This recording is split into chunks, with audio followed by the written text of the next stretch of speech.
Welcome to Squat Rex.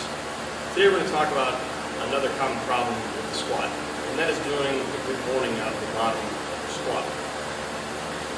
Good mornings are an exercise that a lot of power lifters and a lot of other lifters do to build the lower back and hips and hamstring and glutes strength. It's a great exercise, but it's not something you really want to be doing when you're squatting. This is what a good morning should look like.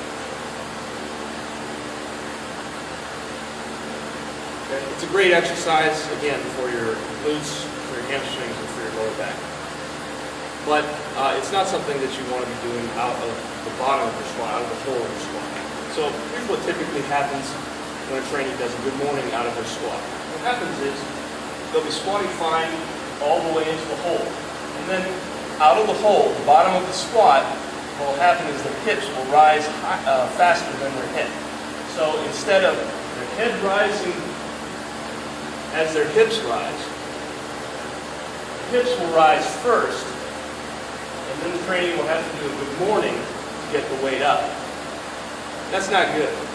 What it does is it typically will throw the weight forward, and then it's very common to see lower back rounding, and it puts your lower back in a really compromised position to try and get the weight up.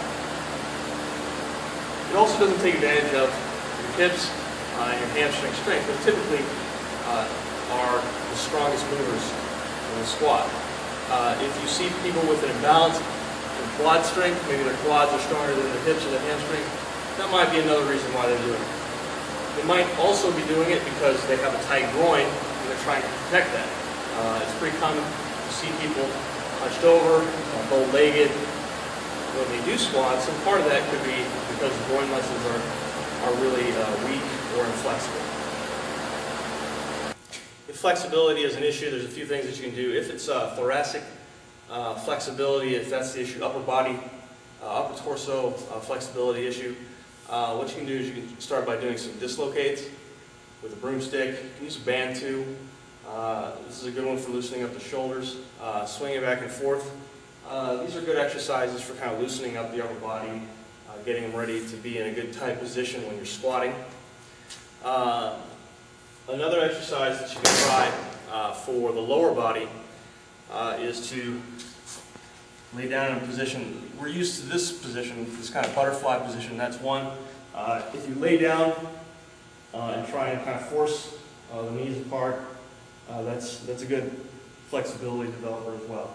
It's probably going to be, just this alone is probably going to be enough of a stretch. If you move the feet out, you'll be hitting them a little bit differently. Certainly things to try. Also, hamstring stretches will be a good one to kind of loosen up the groin area, getting them ready for squats.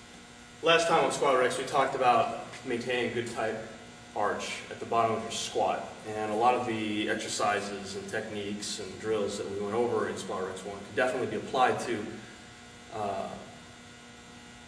stopping GMing out of the bottom of your squat, out of the hole. Definitely you want to look over some of those techniques again.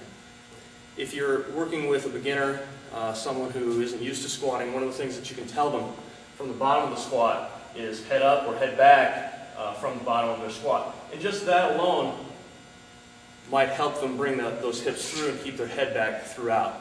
Otherwise, they might have a tendency to just kind of drive from the hips and then pull the head up. That's kind of opposite what they should be doing. An exercise that you can try for correcting good morning out of the bottom position of a squat are what are called goblet squats. And I'm using a kettlebell here. You can hold it by the horns, or you can crush grip it, or you can just hold it reverse, whatever works best for you. If you don't have kettlebells, you can use a dumbbell just as easily. This is just basically a front squat, and you're holding the weight in front of you and just squatting this way. If you see most kids who are on the playground squatting down playing, they're normally going to have their hands in front of them. And this is a very natural position to be in. Most of the time, as we get older, we just stop using this position, being in this position on a daily basis, then we get inflexible. Our groin gets inflexible, hips and hamstrings get tight, and so we kind of lose that ability to do that. Goblet squats are a good place to start to try to regain some of this.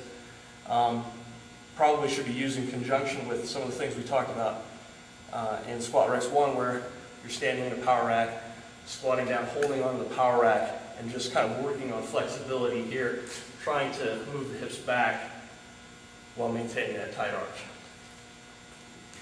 Another exercise that you can try to correct jamming out of the hole are really wide stance squats. If you are in a really wide stance, an ultra wide stance, it becomes very difficult to get into a good position to good morning the weight up. So it's a pretty unforgiving movement.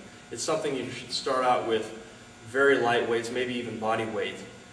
But it can be a great exercise to teach someone how to use their hamstrings and their hips when they're squatting, especially if somebody is a quad squatter.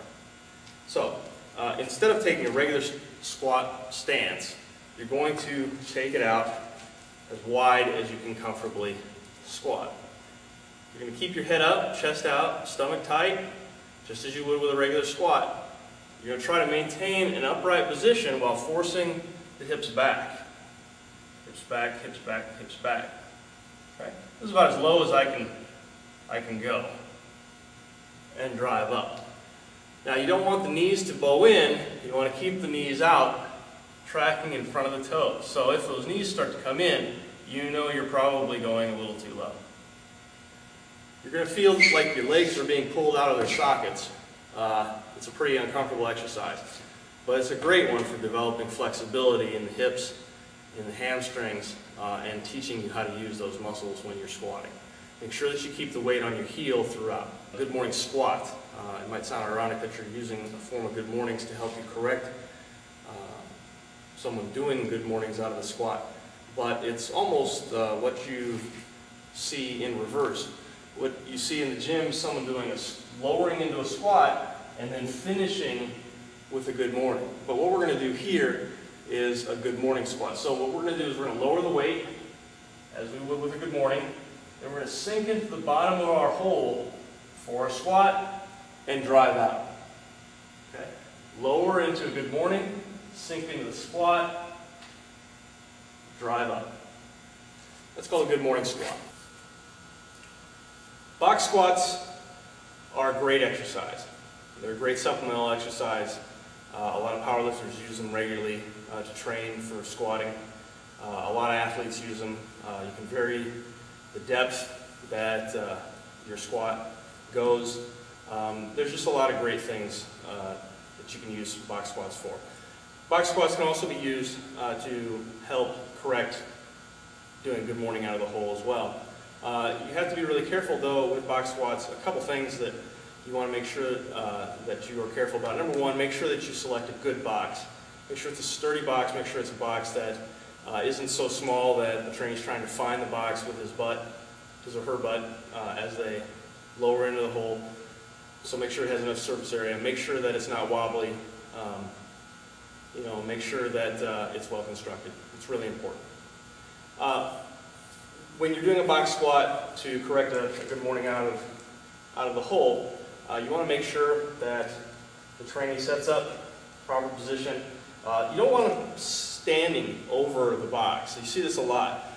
This really puts the trainee in a bad position because what's going to happen is they lower into the box and their knees are just going to shoot right forward because they're going to be afraid they're going to overshoot the box. So make sure that they're actually in front of the box before they start.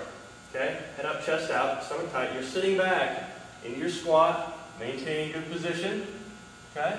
And here, from the bottom, they're going to try and lift their head before their hips. It's going to be a little bit difficult to get started, but if they keep the weight in their heels, their head should rise at the same time, maybe even a little bit ahead of their hips.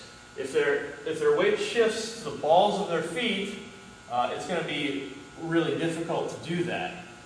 But if they can keep the weight on their heels, driving from the heels, they'll be able to rise in proper position.